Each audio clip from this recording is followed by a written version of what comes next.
Buen día, República Oriental del Uruguay. Espero te encuentres bien. Comenzando una nueva semana en este día lunes, ya este día lunes 26 de febrero del año 2024, en este programa que tiene una pregunta como nombre, ¿en dónde estamos?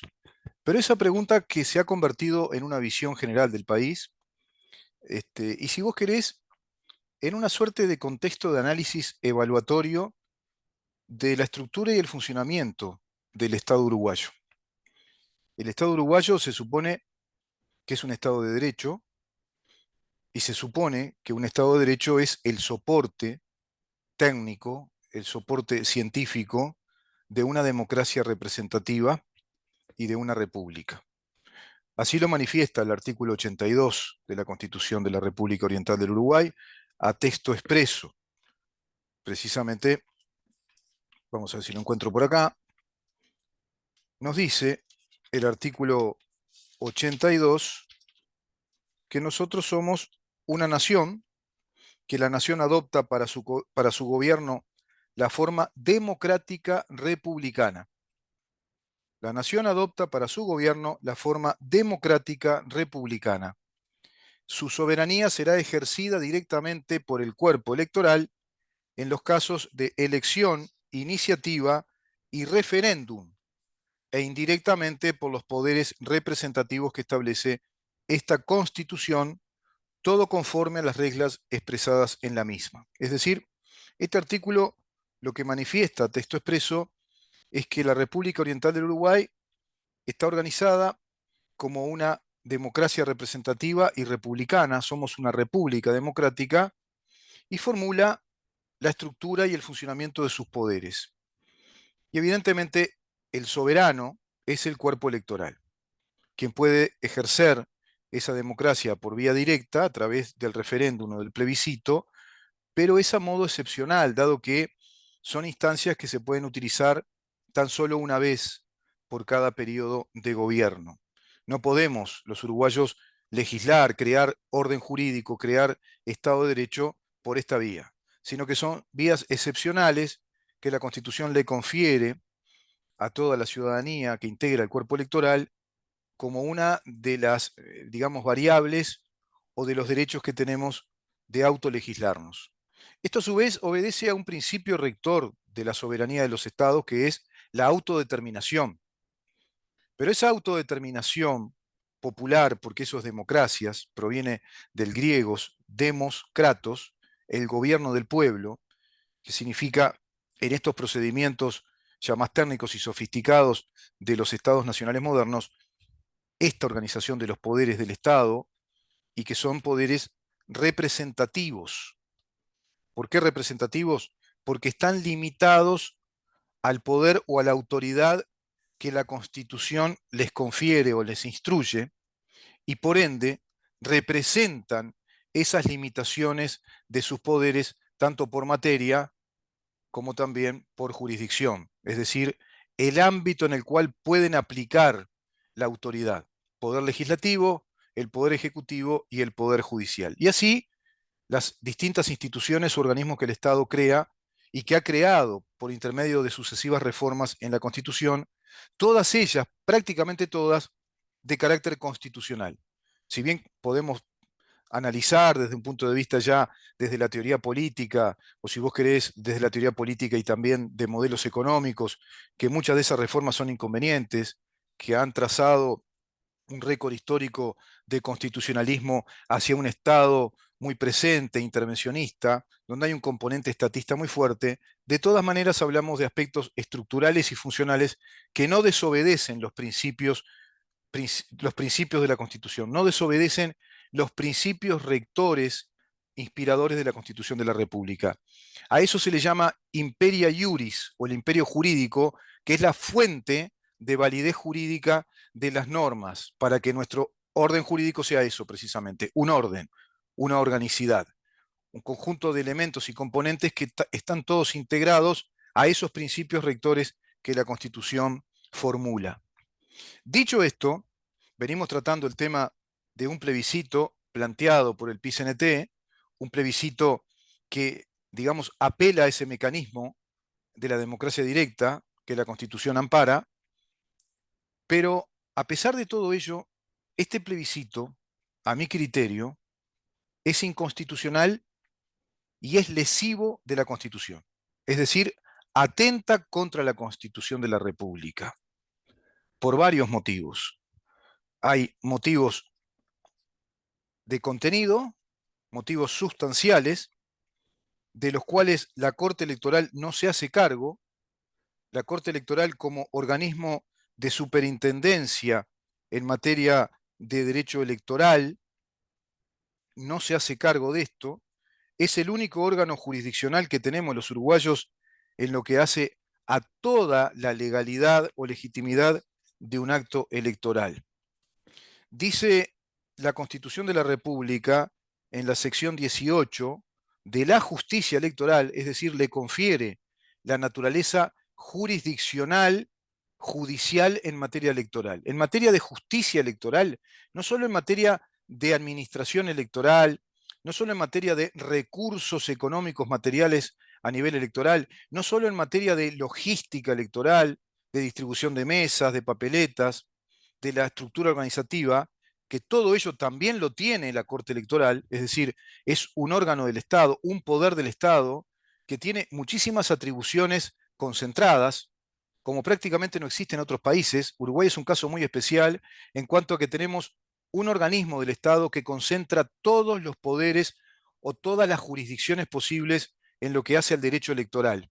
Y es entonces también justicia electoral. La Corte Electoral es el órgano jurisdiccional, si vos querés, o judicial especial. Así como tenemos un tribunal de lo contencioso administrativo que está por fuera del Poder Judicial, tenemos este órgano que está por fuera del Poder Judicial, pero tiene atribuciones jurisdiccionales. Determina si ese acto electoral es legítimo o no, si está viciado de nulidad, determina penalidades, determina sanciones, multas, penaliza a los partidos políticos, puede suspender, puede remitir a la justicia si acaso incurrieron en ilícitos electorales, y ahí sí, en esa parte que ya tiene que ver con los delitos, con las comisiones de delitos a nivel personal, eso sí pasa a la órbita del Poder Judicial, pero en lo que refiere a delitos, a actitudes inconvenientes, irregulares, inclusive delictivas, pero de parte de las organizaciones partidarias o de organizaciones sociales, bueno, tiene esa potestad de ser justicia electoral. El artículo 322 dice, habrá una corte electoral que tendrá las siguientes facultades, además de las que se establecen en la sección tercera y las que señale la ley, que también está la ley orgánica de la Corte Electoral, que es compatible con lo que plantea la Constitución. Literal A, conocer en todo lo relacionado con los actos y procedimientos electorales. Esto es el aspecto formal. Es lo que siempre hace la Corte Electoral. Si todo se ajusta a la formalidad de un procedimiento determinado, sea para un referéndum, sea para un plebiscito, o sea para un acto eleccionario o electivo de autoridades nacionales, como también pueden ser locales, departamentales. Y a su vez, en otros actos eleccionarios, como el del BPS, por ejemplo. Literal B, ejercer la superintendencia directiva, correccional, consultiva y económica sobre los órganos electorales. Es decir, es un órgano que tiene una superintendencia, tiene una amplia función y cometido, que es lo correccional, es decir, corregir aspectos legales de un acto eleccionario, corregir todo lo que hace a la legitimidad o no, o a la legalidad o no de ese acto eleccionario, como para determinar si el resultado de ese acto eleccionario es válido o no, si lo convalida o lo anula. Por lo tanto, tiene competencias amplias. Es correccional, precisamente. Puede corregir el acto electoral. Dirige esa superintendencia en cuanto a la corrección del acto electoral, en cuanto a la consulta. Es un órgano especializado al cual se puede ir a consultar en calidad de ciudadanos, por ejemplo, si se puede hacer tal o cual cosa, cómo se debe hacer para tener una iniciativa plebiscitaria o presentar el proyecto de un referéndum, por ejemplo, para derogar una ley total o parcialmente. Eso es un referéndum. El referéndum es el mecanismo directo en relación a las leyes, es para legislar por esa vía o derogar por esa vía y legislar a su vez derogando. En cambio, el plebiscito es para introducir en la Constitución normas constitucionales. Esto equivale a reforma constitucional. Un plebiscito es el mecanismo por el cual los uruguayos aplicamos una reforma a la Constitución. Y a su vez tiene dos vías. Una es legislativa, que tiene que terminar en un acto electivo plebiscitario, y otra es por la vía directa de la Junta de Firmas. Eso es lo que hizo el PICNT. Apeló a la Junta de Firmas, y si esas firmas tienen un porcentaje determinado, formalmente queda habilitada la propuesta plebiscitaria de la reforma a la Constitución. Literal C dice decidir en última instancia sobre todas las apelaciones y reclamos que se produzcan y ser juez de las elecciones de todos los cargos electivos, de los actos de plebiscito y referéndum. ¿Se dan cuenta? Acá plantea en el literal C, respecto a que la Corte Electoral es justicia electoral, plantea la vía recursiva ante una propuesta plebiscitaria o de referéndum que podamos considerar que es inconstitucional y es lesiva de la Constitución. Decidir en última instancia sobre todas las apelaciones. Se puede apelar. Se puede apelar que, digamos, esa campaña plebiscitaria. Se puede apelar lo que está en la instancia de la recolección de firmas para lograr ese quórum de firmas que habilite formalmente a que se produzca el plebiscito en la fecha que se determina, que es en la misma fecha de las elecciones nacionales.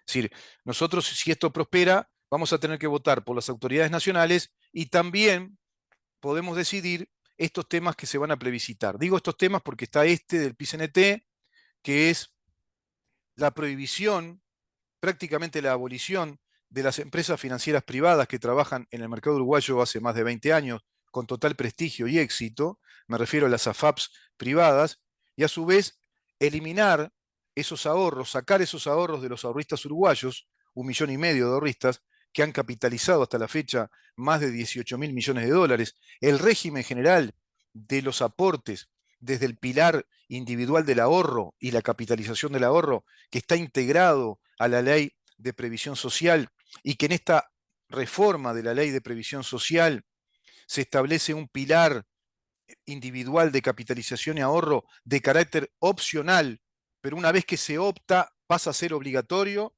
y que permite integrar capital, es decir, capitalizarnos a través del pilar individual hasta en un 50% de los aportes obligatorios que hacemos a la seguridad social. Vale decir, un 50% de esos aportes van al pilar solidario de reparto, que es el típico modelo del BPS, y por otro lado podés optar en un 50% de tus aportes obligatorios, podés optar por aportar ese dinero hacia un fondo de capitalización del ahorro a través de un sistema de interés compuesto. Eso ha sido sumamente ventajoso. Es quizá el reducto económico más virtuoso que tiene Uruguay, porque desde todos estos años se ha capitalizado la sociedad uruguaya en más de 22.000 millones de dólares, con todas las limitaciones que tiene aún este sistema. Y ustedes me conocen que yo vengo abogando hace tiempo por un sistema de capitalización individual y ahorro para rentabilizar los dineros, para reproducir los dineros, y que Uruguay se convierta en un país de producción de riquezas, de hábitos de ahorro y de hábitos también de control financiero de los dineros de cada uno de nosotros, porque esos dineros van a ser propiedad privada a través de un sistema de renta vitalicia.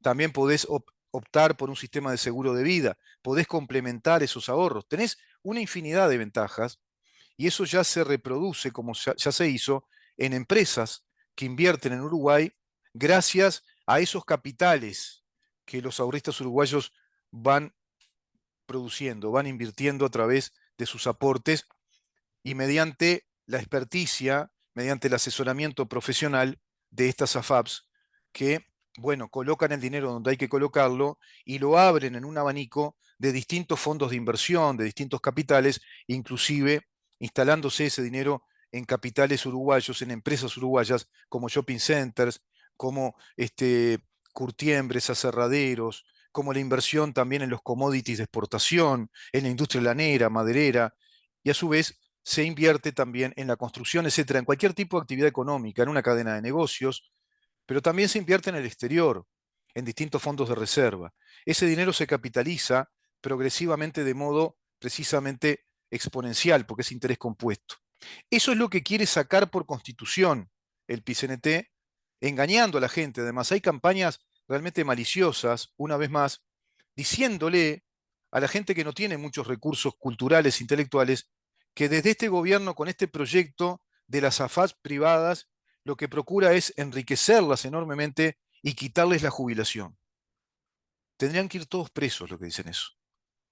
Son mentiras realmente muy dañinas, están perjudicando la decisión de un montón de uruguayos que en vez de aportarles conocimiento, les aportan miedo e ignorancia y les perjudican la vida sin que esos inocentes se den cuenta.